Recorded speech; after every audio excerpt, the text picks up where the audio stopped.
Минатата недела почнавме една кратка серија од 3 проповеди, и тоа е велигденска серија.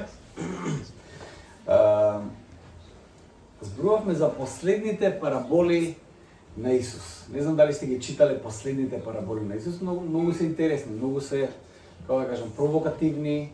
Исус во некои заклучоци оди до самиот крај, не предизвикува со неговото размислување, не предизвикува со се што правиме. Така да, ќе имаме едно мало повторување од минатиот пат.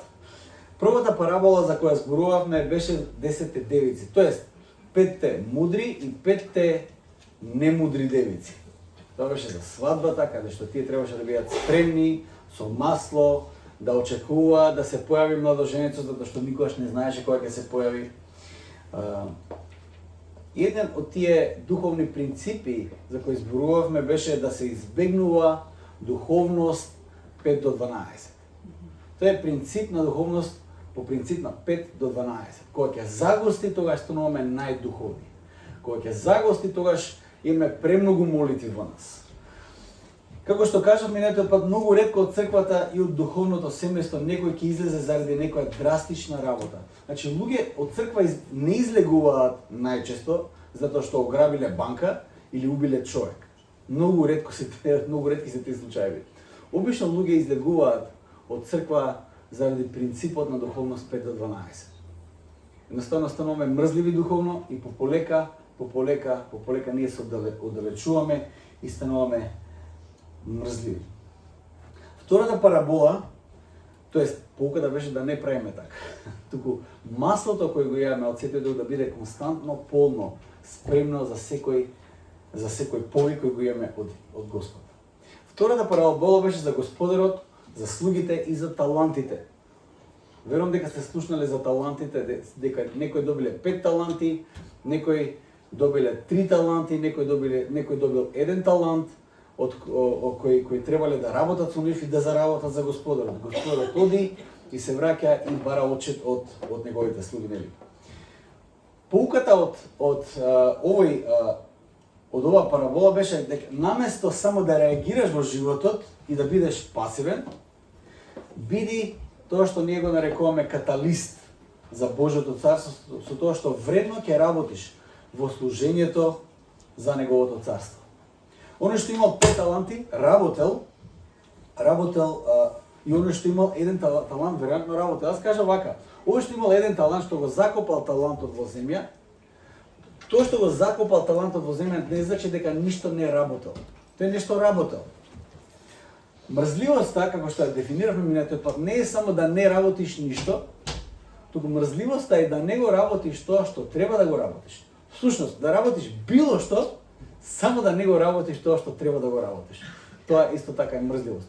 И да бидам искрен, јас многу често се пронаоѓам себе си во таа мрзливост. Јас може да имам non-stop активен. Но да не го работам тоа што треба да работам се, само тоа што треба да не го работам, тоа е исто така мрзливост. Оној со 1 талант има многу тажна приказна, морам да признам тажна приказна, затоа што го закопал талантот во земја, го закопал во земја тоа што му е доверено и си терал некоја друга работа. Што се случува со таквиот начин на живот?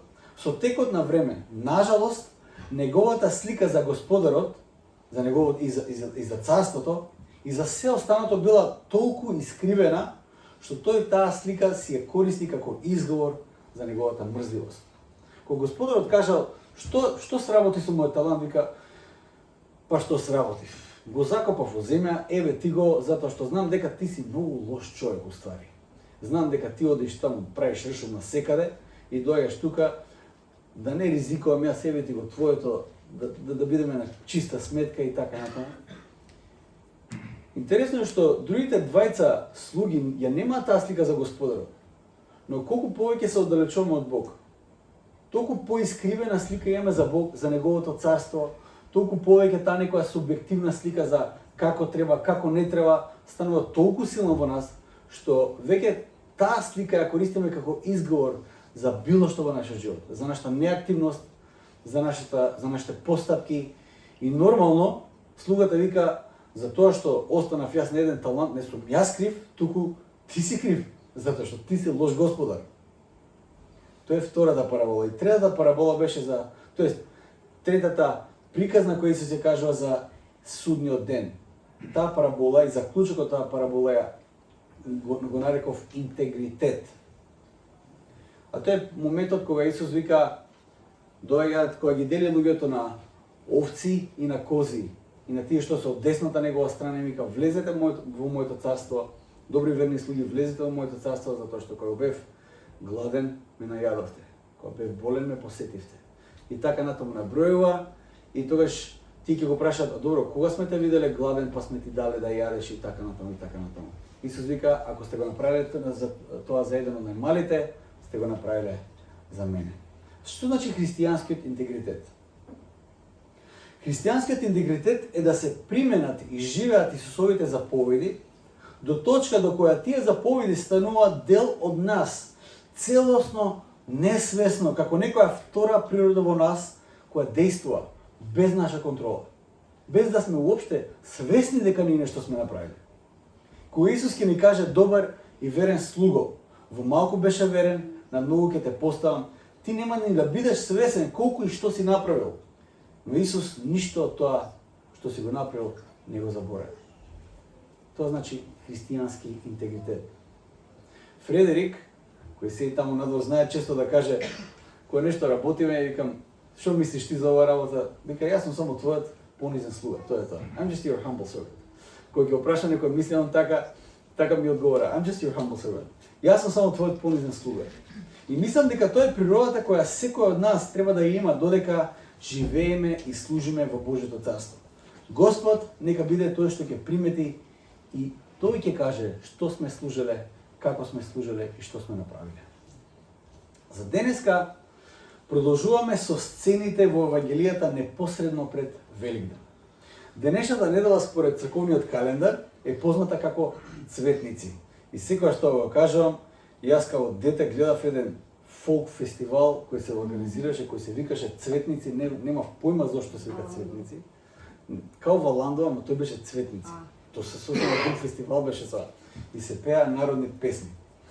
Тој неделата кога Исус, Цветници е денот кога Исус влегува свечено во Ерусалим, и тоа е недела дена пред неговото воскресение. Неколку дена пред тој да биде распнат. Тие што сте и малку запознаени со животот на Исус, ќе бидете запознаени со таа сцена кога Исус влегал во Ерусалим, јавајќи на магаре. Тоа е таа сцена.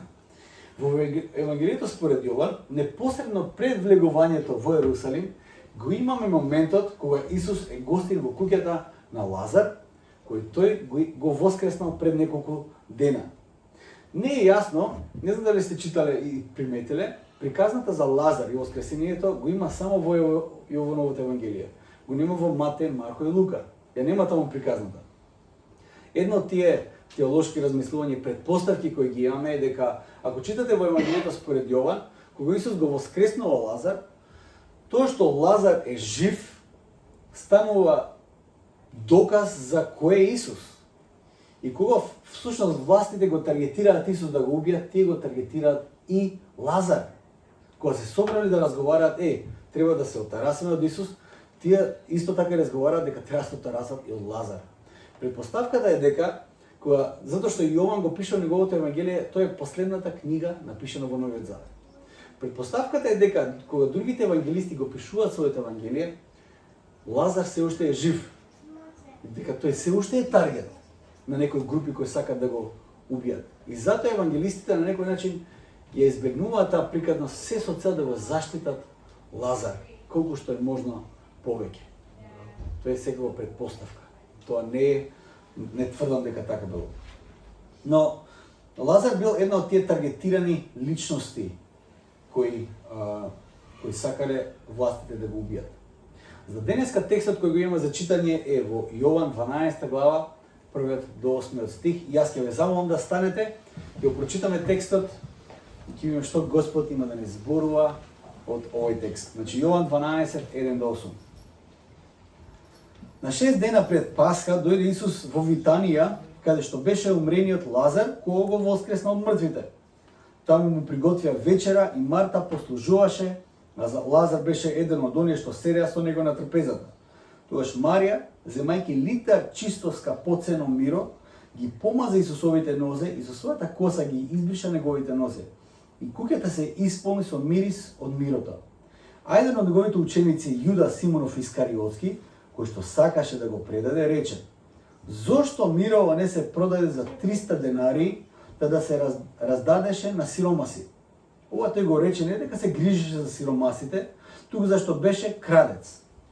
Тој го чуваше ковчежето и крадеше од она што пуштаа во него.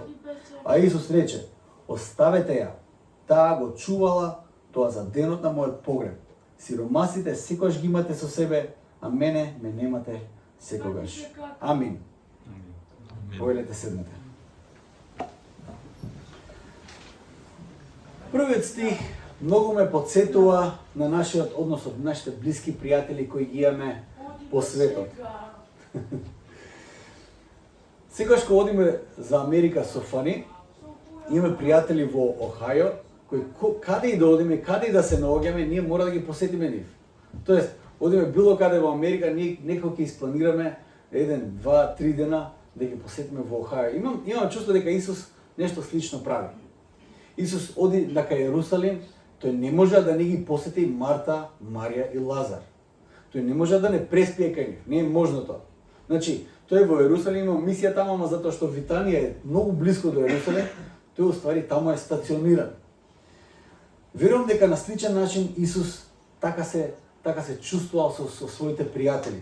Секој негово патување према Јерусалим, тој преноќевал таму, јадал со нив, тие му биле домакини и се грижеле за него безпрекорно. И отприлика така ја почнува оваа сцена Јован. Вториот и третиот стих ќе ги прочитам уште еднаш, затоа што сакам да ја замислиме сцената. Јован има еден коментар, не сум го читал многу Шекспир, но тие што го читале имаат еден заклучок. Раниот Шекспир и доцниот Шекспир малку се разликуваат, затоа што доцниот Шекспир кога пишува тој во својата зрелост, тие што го читале кажуваат дека кај него нема случајности. Секој детал е обмислен. Секој детал е намерен. И јас верам дека тоа е случајот со Јовановото евангелие. Кога читаме Јовановото евангелие, тој ни пишува, ни представува една слика, ни опишува што се случува и тој не поканува да видиме ситуацијата од негови очи. Што се случувало во тој момент. Вториот и 30 стих вели вака: "Таму му приготвија вечера и Марта послужуваше, а Лазар беше еден од оние што седеа на трапезата. А Марија зеде литар чисто скапоцено миро, ги помаза нозете Исусови и ги избриша со косата своја нозете негови, а куќата се исполни со мирис од мирото." Ако затворите очи и ви го прочитам тоа, јас верувам дека ќе бидете многу близко и да ја замислите сцената. Као некој филм. Трапезата е тука. Марта оди таму, послужува нешто, припрема храна, што Марта е позната по таа работа. Тоест Марта во еден случај се расправа со сестра и затоа што ја тера и ја да служи, дајде тука да завршиме работа. Марта е малце попрактична, таква е. Лазар, што току воскреснат, животот повторно го чувствува во целост, тој седи на трапезата како добар домакин, кој ги угостува Исус, апостолите, он мора да биде таму. А Марија гледаме доаѓа. Марија обично е многу, нејзиното однесување е многу онака, не може да претпостави што ќе направи. Во тој момент Марта го крши тој скапоцен сад во кој има скапоцено миро, и го излева тоа врз нозете Исусови, не врз главата, туку врз нозете негови, и ги бриже неговите нозе со косата нејзина.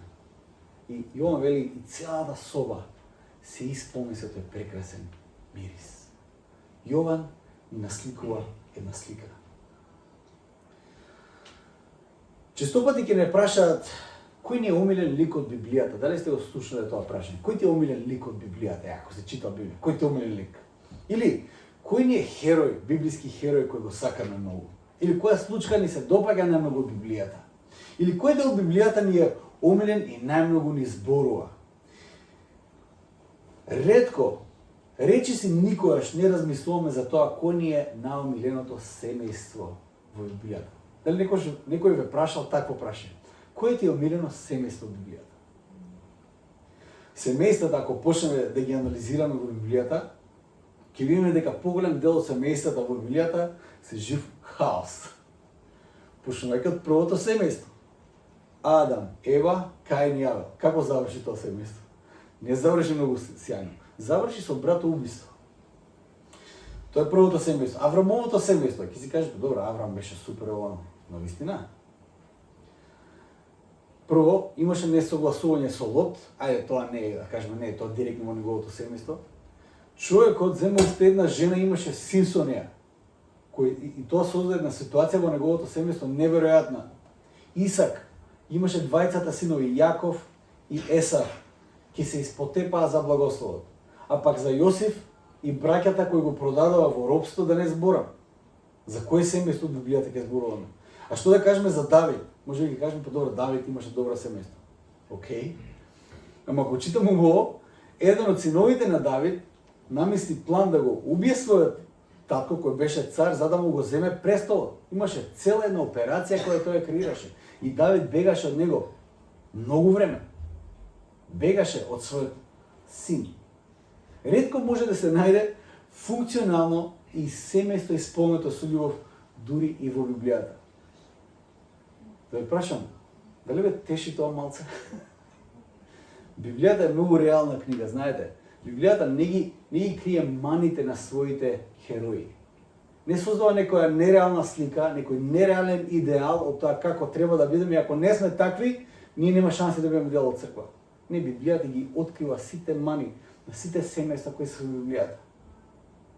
Но доаѓаме до семејството на Марта, Марија и Лазар. Во дадената ситуација се гледа дека функционираат како саат. Дека имаат взаимна љубов и дека љубовта кон Исус им е заедничка точка на спојување. Кога Исус е со нив, ништо друго не е важно.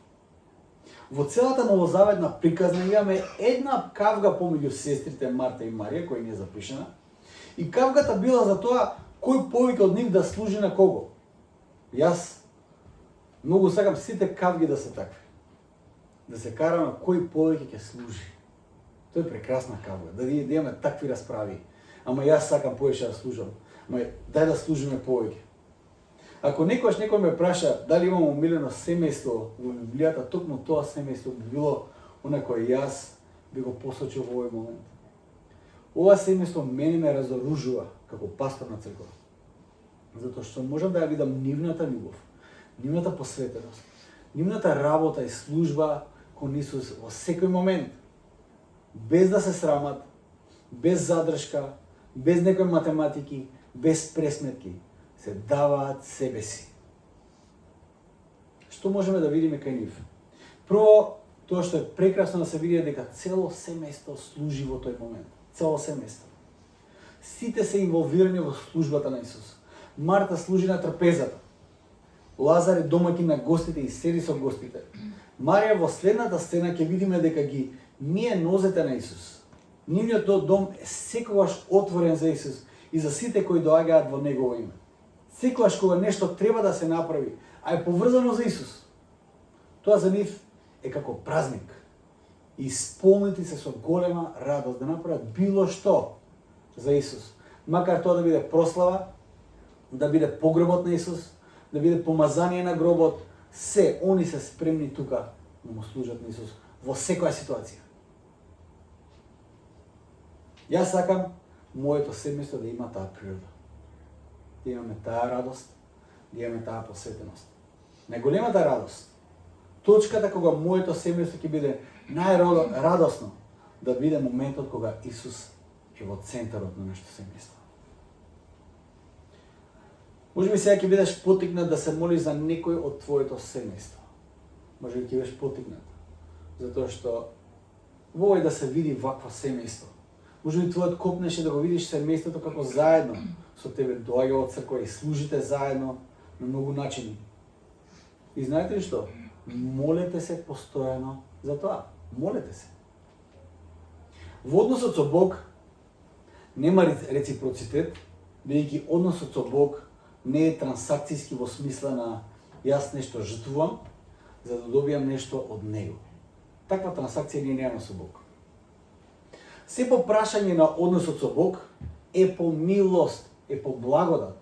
што и да сакаме да добиеме од него и што и да треба да добиеме од него, сето тоа е по благодат. Не постои момент во кој јас и ти нешто ќе заработиме во тој однос.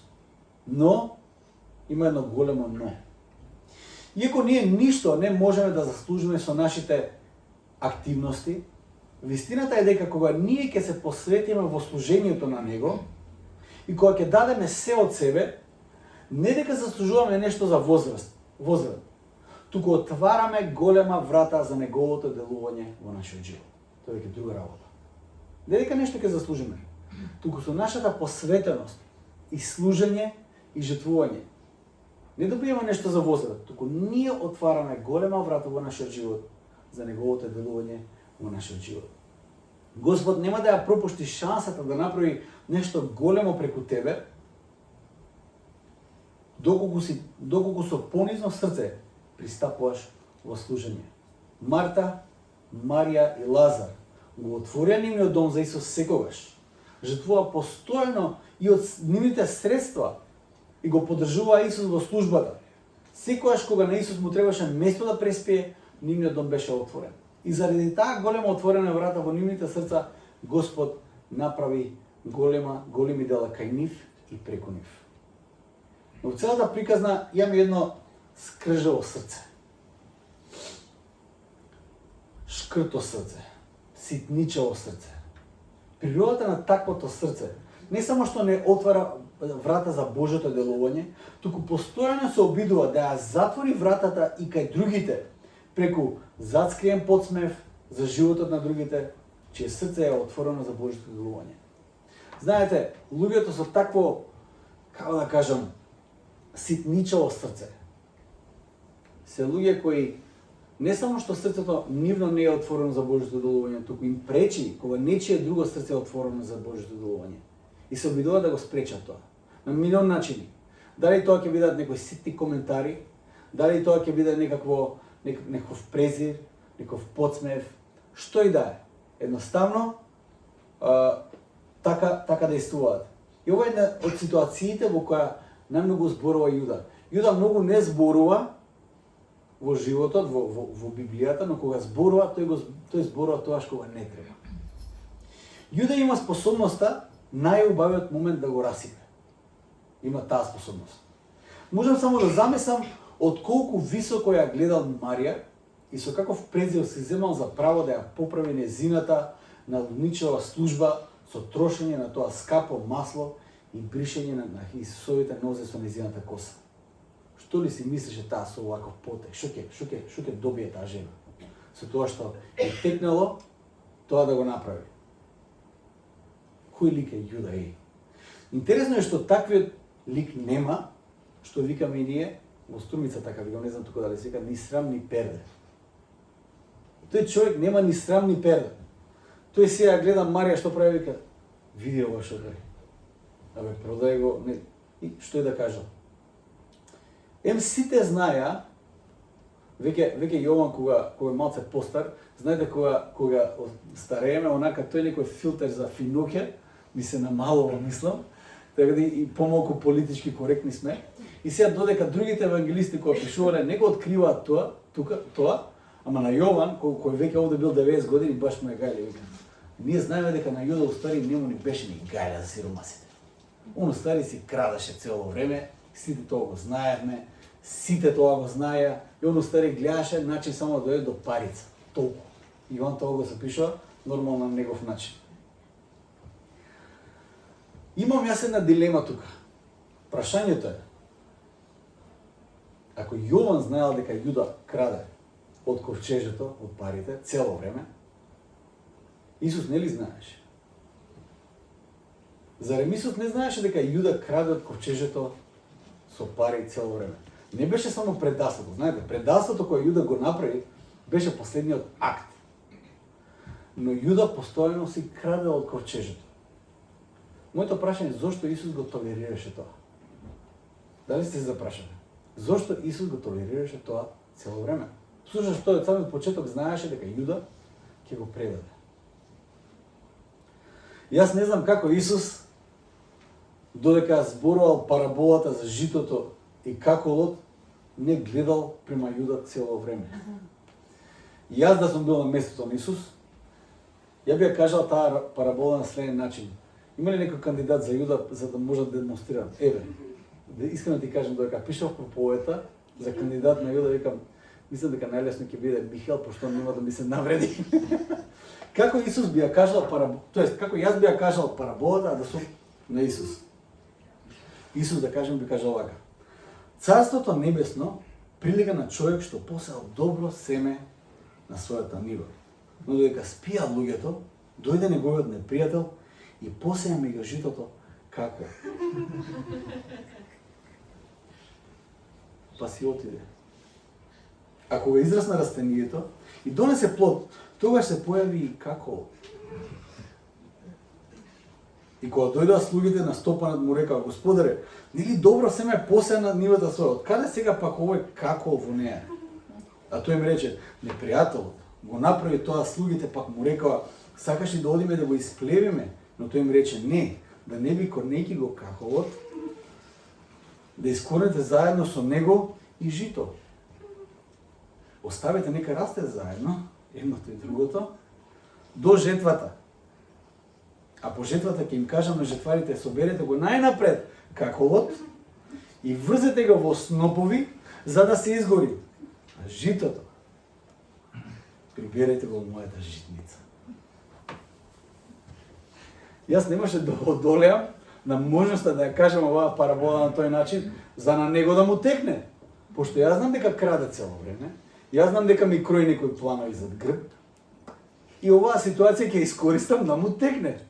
Ама Исус тоа не го направил, предпоставувам.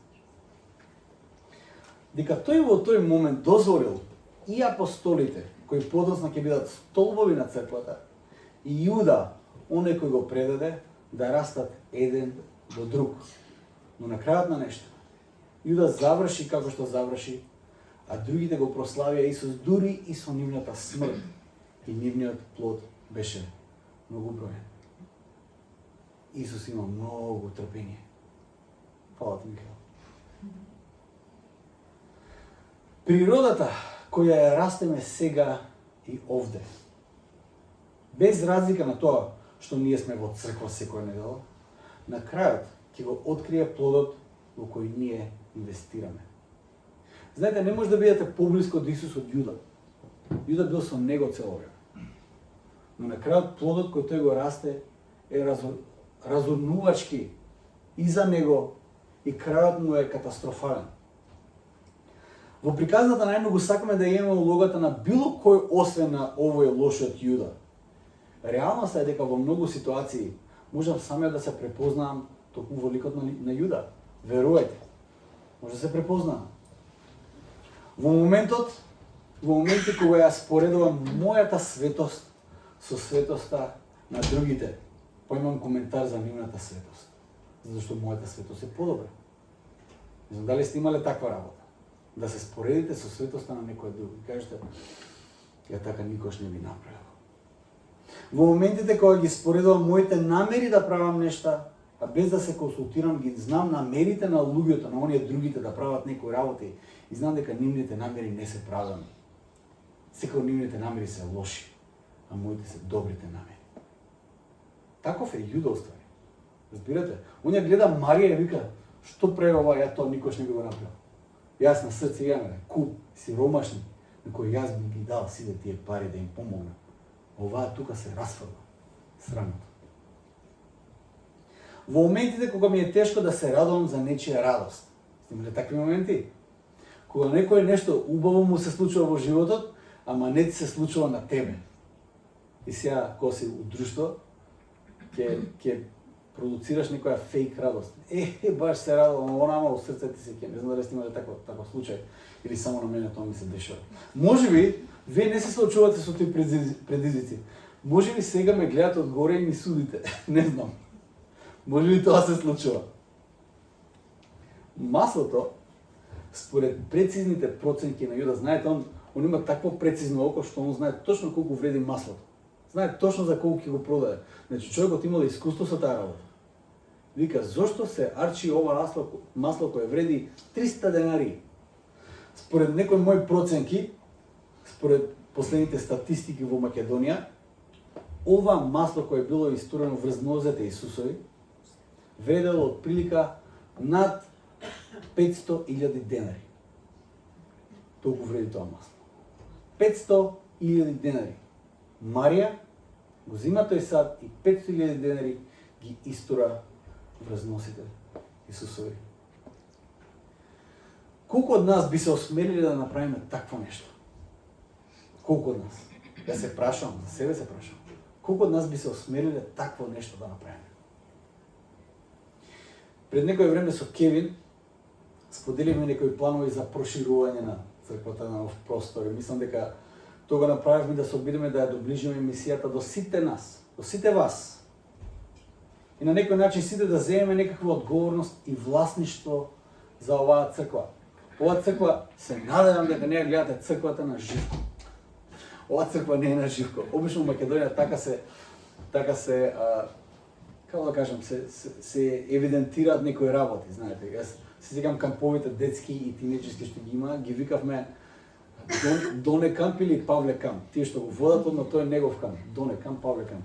Како и да е. Или црквата на Живко, црквата на Перо, црквата, нели? Као ние да ја поседуваме таа работа. Тука јас, тоа е мој бизнис сега и јас ја имам лиценцата и така натаму. Црквата е Христова. И сите ние допринесуваме и се грижиме за црквата. Причината зашто споделивме некои работи беше да едноставно се вклучиме сите ние заедно. Се вклучиме сите ние заедно во овој проект. Така, сакаме да станеме самоодржливи по прашање и на просторијата, да се грижиме за просторијата и за мисијата. Така и за реновирањето и за проширувањето. Ние сме во сезона во која ги собираме потребните финансии, потребната сила која треба да дадеме од сите нас, бидејќи тоа се нашите потреби. Марија и незината жртва ми се поттик за пожртвуваност, за какво јас понекогаш немам храброст и смелост да направам. Понекогаш нашето вложување во мисијата ќе изгледа малку налудничаво. Знаете, пред 2 недели проповедаше тука Пеле од Шведска, мојот пријател вика, и сега Пеле е таков, ако знаете Пеле, може на прв поглед да се навредите, ама он е таков човек, он многу нас не сака и кога ќе каже некој работа, ја не може да се наведам од таа работа. Вика, зошто ти со црква од 40 души изнајмуваш огромна сала за концерт? И фактички сите ресурси кои ги имате ги насочувате таму. Тоа е малку лудо. Не се му право се. И така е тоа. И верувам дека во многу аспекти, кога жртвуваме нешто за Господ, како за Јуда, тоа беше лудост што Марија го направи. Нормално, тоа Пеле не го кажа од таа причина. Тој устари беше многу радосен за таа акција. Тој дојде специјално во Скопје да биде дел само од тој настан. И ни послужи недела се балја тука. Но тој сакаше да биде сведок на тоа што го правиме како црква. Навистина налудничава идеја. Но Марија ни служи како пример дека да се даде се и најдоброто во службата на Исус е убава работа. И тој тоа нема да го презре, ниту ќе го заборави. За Јуда тоа беше лудост, жива лудост. За Исус, дека тоа е убава работа која мене ми се направи. Исус вели вака во 7 и 8 стих, а Исус рече: оставете ја, така запази тоа за денот на мојот погреб. Зашто сиромасите ги имате секогаш покрај себе, а мене ме немате секогаш. Нема да одам во што би можело тоа да значи, тоа што Исус го кажува. Сиромасите ги имате секогаш, ама мене ме немате секогаш. Сикам, овој Исус многу замислен човеч, многу умислен тип. Себе се дава таква вредност на себе, што као, сиромаси секогаш ќе имате, мене нема секогаш да ме имате. Боно од Јуто вика, зборовите кои Исус ги кажува, не може да бидат кажани од нормален човек, од обичен човек.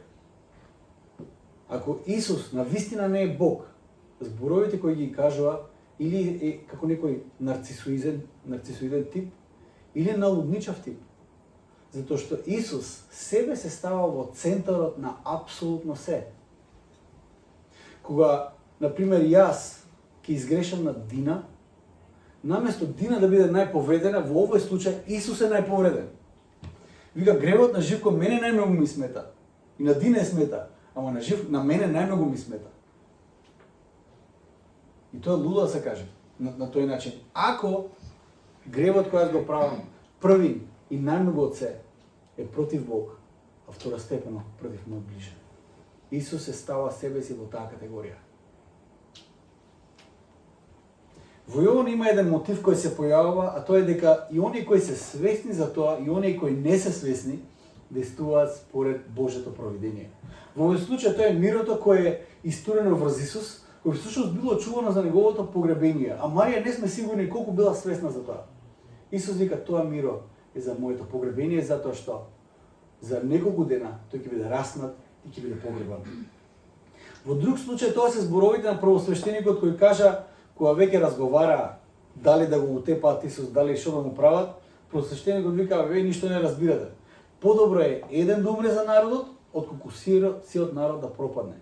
И Јован вика, он не беше ни свесен дека со овие зборови тој кажа пророштво, затоа што Исус не умре само за израелскиот народ, туку за сите кои ќе поверуваат во него. Кажа пророштво без да биде свесен дека тоа го кажува. Свесно или несвесно. И тоа мораме да го разбереме. Ти имаш улога во овој свет. Свесно или несвесно, ти служиш на некој начин во таа голема приказна за Бог и светот кој тој го создал. Свесно или несвесно, Бог ја води својата замисла до крајот кој тој го замислил и тој ни дава шанса да имаме одредена улога во таа приказна. Прашањето е, единственото прашање кое на нас ни е поставено сега. Кој од овие ликови си ти? Кој си ти во приказната? Тоа е единственото прашање. Не е прашање дали имаш улога.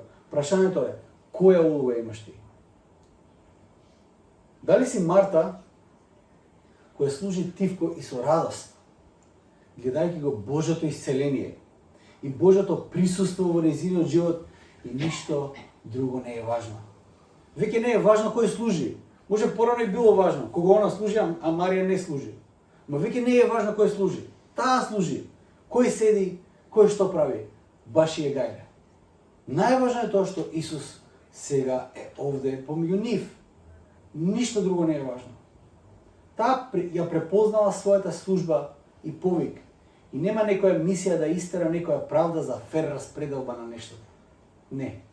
Таа служи и таа е радосна за таа работа. Тој дел, таа го оставила целосно на Бог. На кого Бог дал 5 таланти, на кого Бог дал 2 таланти, на кого Бог дал 1 талант. Не и за тоа воопшто веќе не е важно.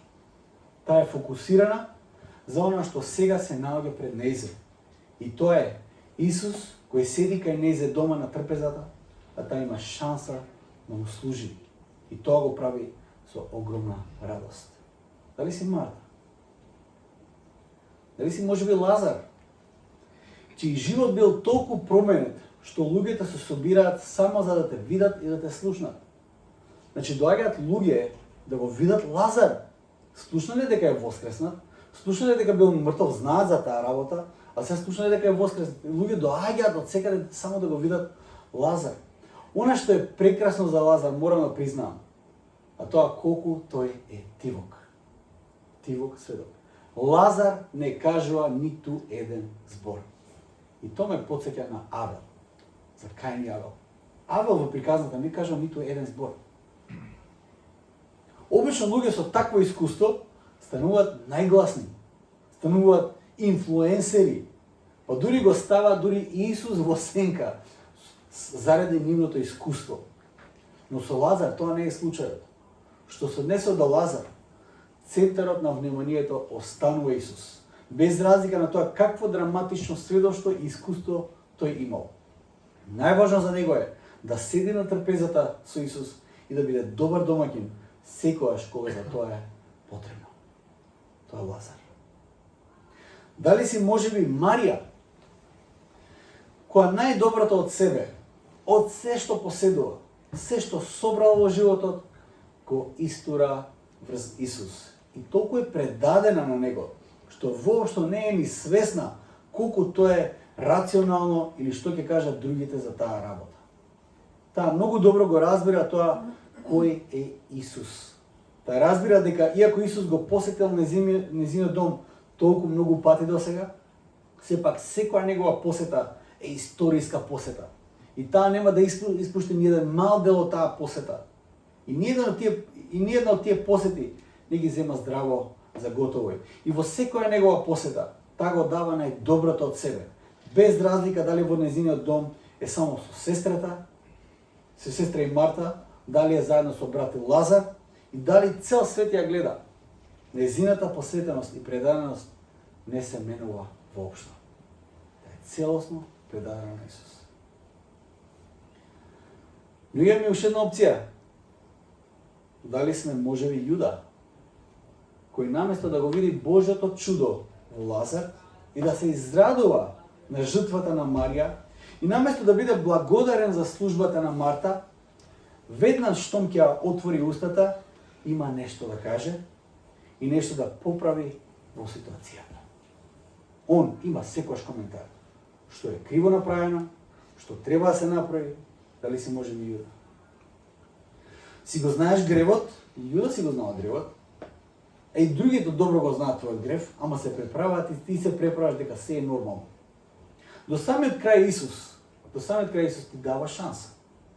Проблемот е што таквиот начин на живот на самиот крај ќе те предаде.